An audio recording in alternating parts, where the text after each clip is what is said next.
Hi friends, நம்ம விஜய் மல்லி ஸ்டோரியில் அடடா இது ரொம்பவே அநியாயங்க அப்படின்னு சொல்லி கேட்குற மாதிரி தான் ஒரு விஷயம் நடந்திருக்கு அப்படின்னே சொல்லலாம். ஏன்னா பார்த்தீங்கன்னா இப்போ வரைக்குமே மல்லியும் விஜயும் பெருசாக ஒரு புருஷன் பொண்டாட்டி மாதிரி வாழ்கிறாங்க அப்படின்னா அப்படி கண்டிப்பாக கிடையாதுங்க.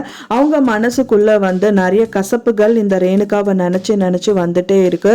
ஸோ அப்படிப்பட்ட ஒரு சூழ்நிலையில தான் பார்த்தீங்கன்னா விஜய் பார்த்தீங்கன்னா வெண்பா குட்டியை அவங்க வீட்டுக்கு கூட்டிகிட்டு வரணும், நீ எதுக்கு இங்க கூட்டிட்டு வந்தங்கிற மாதிரி கேட்டுட்டு அப்புறம் மல்லி எல்லாமே சொல்றாங்க, அன்னபூர்ணியம்மா தான் கூட்டிட்டு வந்த அப்படின்னு சொல்லிட்டு சரி ஓகேன்னு சொல்லிட்டு அந்த குழந்தை வரமாட்டேன்னு சொன்ன குழந்தையும் சமாதானப்படுத்தி அனுப்புறது மட்டும் இல்லாம அந்த குழந்தை அங்க போய் நிம்மதியா இருக்கா அப்படின்னு கேட்டா அப்படியும் இல்லைங்க.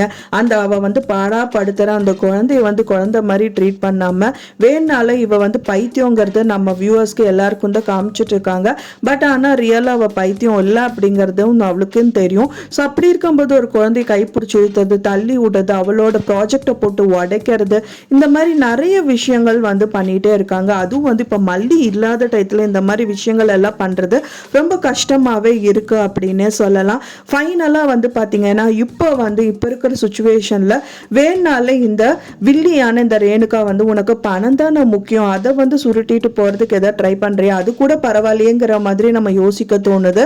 ஏன்னா பாத்தீங்க அப்படின்னா அந்த மாதிரி விஜய் மல்லியோட லைஃப்ல முட்டுக்கட்டையா அவங்க இருந்துட்டே இருக்காங்க அப்படின்னே சொல்லலாம். ஸோ இப்போ வரைக்குமே பார்த்தீங்கன்னா அவங்க ஃபோன் அப்படிங்கிற ஒரு எண்ணமே அவங்களுக்கு மறந்துருச்சு. எல்லாத்துக்குமே பார்த்தீங்க அப்படின்னா அந்த விஜய் தான் காரணம் அப்படின்னே சொல்லலாம்.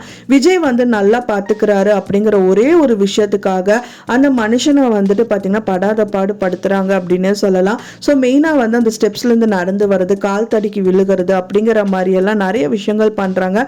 விழுகிறது மட்டும் இல்லாமல் ஐயோ கால் வலிக்குதுன்னு சொல்லிட்டு விஜய் கிட்ட காமிக்கிறது, விஜய் அந்த காலை பிடிச்சிட்டு அதுக்கான ட்ரீட்மெண்ட் பண்ணுறதுங்கிற மாதிரியெல்லாம் நிறைய விஷயம் பண்ணுறாங்க. ஸோ இவங்க பாட்டுக்கு சாஞ்சு உட்காந்துட்டு இதெல்லாம் ரசிச்சுட்டு இருக்காங்க.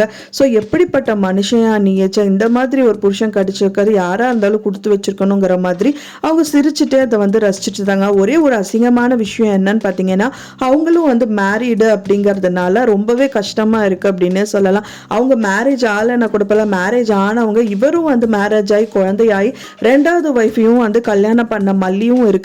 ஸோ அப்படி இருக்கும்போது பார்த்தீங்கன்னா இந்த மாதிரி விஷயங்கள்ல ஈடுபடுறது ரொம்பவே தப்பு அப்படின்னு எல்லாருக்குமே புரிய வைக்கிற மாதிரி இந்த விஷயங்கள் எல்லாமே நடந்துட்டு இருக்கு. ஸோ இதுக்காகவாது மல்லி போய் கண்டிப்பா இந்த விஷயங்கள் எல்லாமே கண்டுபிடிக்கணும் அப்படின்னே சொல்லலாம். ஸோ அதுக்கு உறுதுணையாக தான் இப்போ அவங்க அண்ணி கண்டிப்பா வருவாங்க. அந்த கடைக்கே நகை கடைக்கே போயிட்டு அந்த சிசிடிவி கேமரா கண்டிப்பா இருக்கும். ஸோ அதுல ரெக்கார்ட் ஆனது எல்லாமே இருக்கும். ஸோ அதை கொண்டு விஜய்க்கு காமிச்சு சீக்கிரமா இந்த விஷயத்தை எல்லாம் முடிச்சு கட்டுனா ரொம்பவே சூப்பராக இருக்கும் அப்படின்னு நினைக்கிறவங்க மறக்காம நம்ம சேனலுக்கு லைக் பண்ணி சப்போர்ட் பண்ணுங்க ஃப்ரெண்ட்ஸ். நான் சொன்ன இந்த தகவல் உங்களுக்கு பிடிச்சிருந்தா மறக்காம லைக் பண்ணுங்க, ஷேர் பண்ணுங்க, கமெண்ட் பண்ணுங்க, சப்ஸ்கிரைப் பண்ணுங்க. மேலும் இன்னொரு மல்லி சீரியல் அப்டேட்டோட நெக்ஸ்ட் மீட் பண்றேன். தேங்க்ஸ் ஃபார் வாட்சிங் மை வீடியோ ஃப்ரெண்ட்ஸ். நெக்ஸ்ட் வீடியோல பார்க்கலாம்.